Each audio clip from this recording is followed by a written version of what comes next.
aí galera, eu sou o Fabiano Cabelo, sejam bem-vindos a mais um programa. E você que está chegando agora, se inscreve no canal, dá uma curtida e ativa o sininho para sempre ter mais novidades sobre a gente, beleza? Bom, vamos falar de HQ, né? Bem, hoje eu vou trazer para vocês um clássico que ganhou uma roupagem nova em outubro de 2018, tá? Batman 1889, ou Batman Gotham by Gaslight, como foi conhecido lá fora, e também a animação que saiu em janeiro de 2018. Já já vou fazer um comparativo entre elas, tá bom? Ganhou material em capa dura, ficou muito bonito. Traço do Mike Mignola, para você que não conhece, Hellboy, já só isso que eu preciso falar para você. Bem, as cores, P.K. Russell, para quem conhece Sandman, é o cara. Ele já também ilustrou Coraline, do Neil Gaiman. Ele tem muito trabalho relacionado ao Gaiman e o cara ganhou o Eisner, né? E também do uruguaio, que já não está entre nós desde 2011, Eduardo Barreto, que é uma história que eu vou falar depois, mas está nessa mesma edição, tá? Bom, o que acontece? Era vitoriana. Eu, pessoalmente, eu sempre quis ver o Homem-Morcego na era vitoriana, porque eu já via desenhos pelo Google, desenhos até de artistas famosos pelo Instagram. E, cara, era vitoriana aqui ficou muito bem ambientada. Ficou aquele clima de terror, aquela Gotham City suja e bem mais sombria do que o normal. O personagem principal dessa HQ é o Jack o Estripador. O que acontece? A HQ ela começa literalmente com ele falando com você. Você pensa até que ele que vai narrar toda a história. Começa com uma carta. Essa carta ele se vangloria dos assassinatos que ele cometeu em Whitechapel. E ele nunca foi pego. Ele levantou muitas suspeitas na época sobre sua identidade. Desde médico da rainha, até um açougueiro habilidoso, ou até um sapateiro que tem habilidades em facas. Enfim, ele nunca foi pego, mesmo após ter saído de circulação. E ele começa essa carta se vangloriando disso, e fala na carta que ele está indo para Gotham City. E ficou sabendo que lá tem um vigilante mascarado, e que logo ele se lembrará de seu rosto. Bem, a HQ começa com o Bruce Wayne voltando de Viena.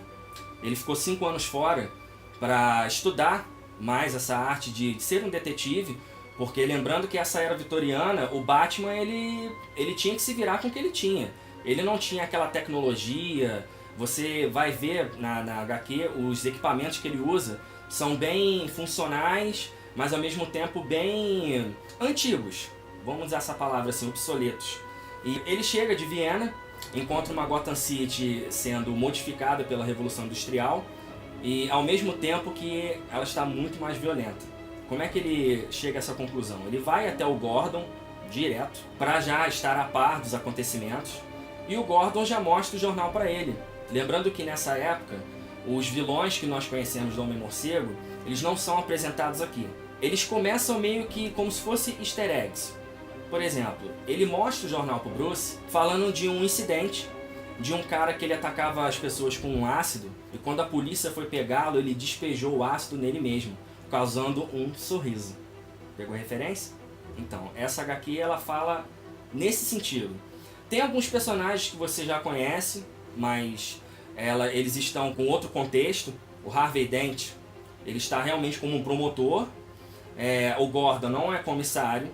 Existe um coronel que está à frente das investigações. O Gordon ele não tinha uma patente tão alta, digamos assim, mas ele era um amigo pessoal do Bruce. Então o Bruce chega até com o tio dele, o tio Jake, que estava vindo de Londres, e ele volta a viver aquela vida dele de aristocrata para disfarçar as aparências. Chegando até a mansão Wayne, ele se depara com seu traje de novo. O Alfred deixou guardado para ele, e você vê as mudanças no traje dele. Até na capa você vê um pouquinho. Você sente falta dos batirangues. Aqui ele arremessa facas mesmo. É bem diferente. O que acontece? Quando o Batman volta às ruas, acontece um assassinato. E esse assassinato é noticiado no dia seguinte. Uma mulher é encontrada morta, ao mesmo tempo que bandidos são pegos por um monstro da noite. A população de Gotham, na época, ela tinha um certo receio do Batman, pois não conhecia ele muito bem. Ela ainda não conhecia o Vigilante como ele acaba sendo conhecido por nós. Então ele era uma figura muito misteriosa, e a população de Gotham nessa época era vitoriana, tinha os Penny Dreadfuls, que ainda atiçavam mais o imaginário das pessoas.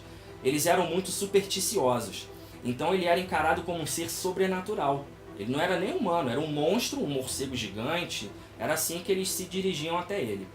E o Bruce começa a ficar preocupado com esses assassinatos, que começam a ser recorrentes, porque a imagem do Batman está ligada a ela, aos assassinatos, ao mesmo tempo que ele também ele não sabe se ele quer que os bandidos percam esse medo dele, porque isso acaba deixando os bandidos bem alarmados. Mas ao mesmo tempo ele fica preocupado com que a população vai encarar o trabalho dele. Ele pensa até se foi uma boa ideia ele vestir esse manto de novo. Bom, aí chega o primeiro dilema. A polícia começa a rastrear o Batman, porque até então pensa que o Homem-Morcego é o único autor dos assassinatos. Mas o Estripador ele é muito abusado, porque ele nunca foi pego, a soberba realmente reina nele. Então ele manda uma carta pro Gordon. Essa carta você vai ver ela na HQ. Vamos resumir a carta. Assim como o sangue das prostitutas banhou Whitechapel, também será banhado em Gotham City. E eu vou adorar isso. É mais ou menos isso que ele fala na carta. E é aí que Gotham se dá conta, e já sai nas manchetes de jornal, que o Estripador está em Gotham City. E aí o Batman começa a querer rastreá-lo, porque ele vai continuar matando as pessoas. E você tem também, isso que eu achei muito interessante nessa HQ, o Mignola ele conseguiu te passar um pouco da psique do Estripador.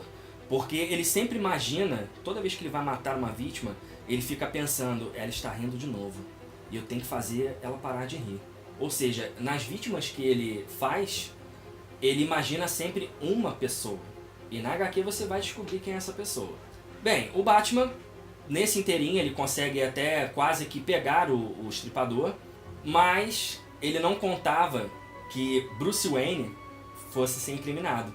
Após uma varredura que fizeram na mansão Wayne, eles acham uma faca e um lenço ensanguentados, e imediatamente ligam Bruce Wayne até o Estripador. Então ele é preso e ele tem pouco tempo para provar a inocência dele, porque naquela época você era preso e em seguida já era enforcado. O tio dele, o tio Jake, ele até intercede por ele em tribunal. O Harvey Dent aqui é o promotor, que realmente ele fica muito incisivo na condenação do Wayne. E você até vê algumas datas de calendário em que o Bruce ele começa a pensar que todo aquele conhecimento que ele estudou em Viena vai ser o que pode salvar a vida dele. Então ele começa a tentar rastrear as pistas até o Estripador.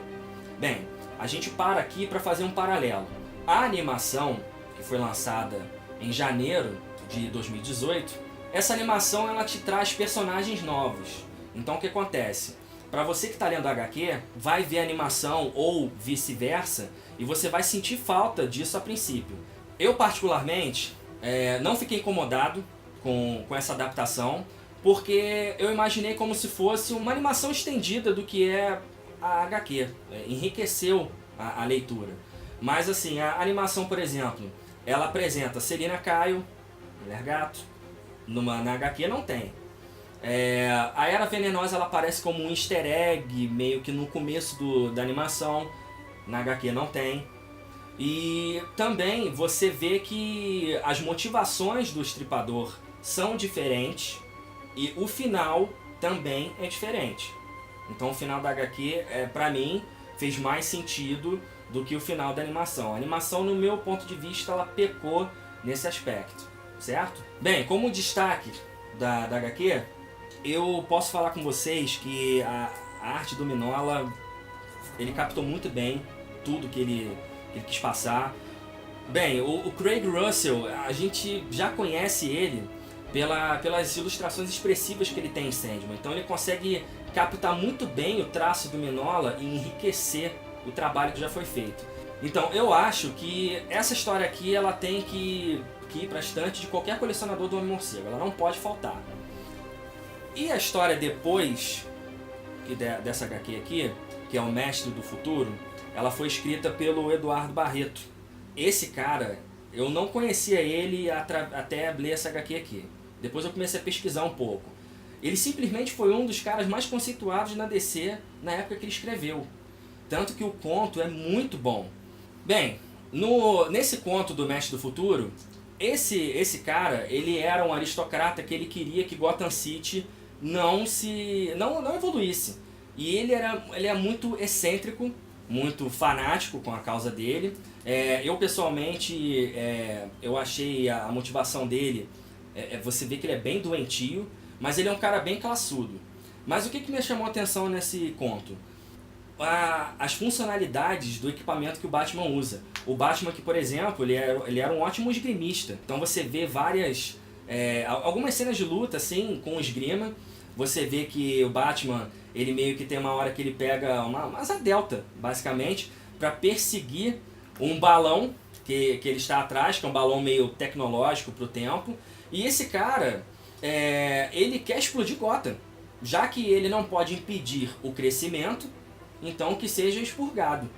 E o Homem-Morcego, ele se vê nessa situação problemática em que até então a mulher da vida dele, que está ali, ela também acaba virando um alvo desse ataque dele, porque vai ter uma convenção para mostrar o desenvolvimento de Gotham City e o mestre quer atacar justamente nessa convenção.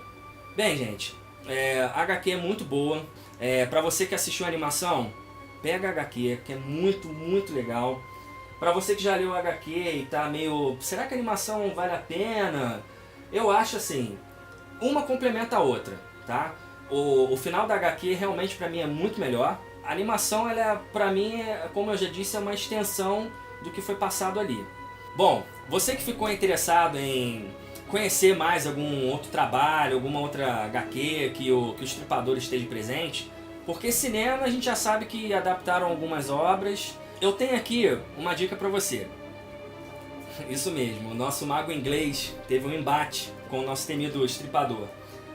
O que acontece? Sangue Real. Essa HQ aqui é escrita pelo Garth Ennis, que pra mim, pessoalmente, e pra muita gente, foi o melhor cara que escreveu as histórias do Constantine desde então. Essa Sangue Real aqui da Pixel, ótima. Não é muito difícil de achar, você ainda consegue achar essa edição aqui. Eu pessoalmente eu curto muito essa capa, eu sou colecionador, né? Então pra mim é uma raridade muito querida. Mas se você não achar essa daqui, a Panini, ela tá fazendo um compilado das histórias do Constantine. Pra você que quer ler Constantine, fica calmo que eu vou até fazer um programa sobre ele depois. Vou contar todas as histórias dele, na ordem, direitinho, pra você que quer começar a ler e conhecer um pouco mais sobre o mago inglês. Ela fez um compilado, que é chamado de Hellblazer Infernal, que ele conta toda a fase do Garth Ennis, que ele desenhou o mago inglês. As histórias são muito boas, o grau altíssimo. Sangue Real tá aqui. Eu vou resumir um pouquinho pra vocês, porque eu vou fazer um programa mais minucioso sobre o tema depois. O Constantine aqui, ele até então ele tá namorando, é uma das fases que ele tá feliz, e véspera de ano novo acontece um assassinato, uma pessoa é achada morta, mas tipo bem gore a coisa.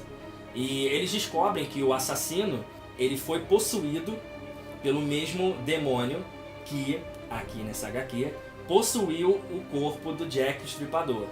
Ou seja, é um demônio que ele é chamado de açougueiro da corte do inferno. Eu vou falar mais dele pra vocês numa outra ocasião. E o Constantine aqui, ele fica com um cagaço. Um clube muito influente dos aristocratas londrinos vai pedir ajuda dele para tentar conter essa ameaça. E o John, ele fica com medo, porque esse demônio é muito mais do que ele pensava que era. Mas isso fica para outro programa, beleza? Gente, eu espero que vocês tenham curtido. Para você que esqueceu, dá aquela curtidinha ali no vídeo, se inscreve no canal, ativa o sininho para receber mais notificações dos vídeos que a gente vai postando. Não esquece de passar para os amigos e até a próxima.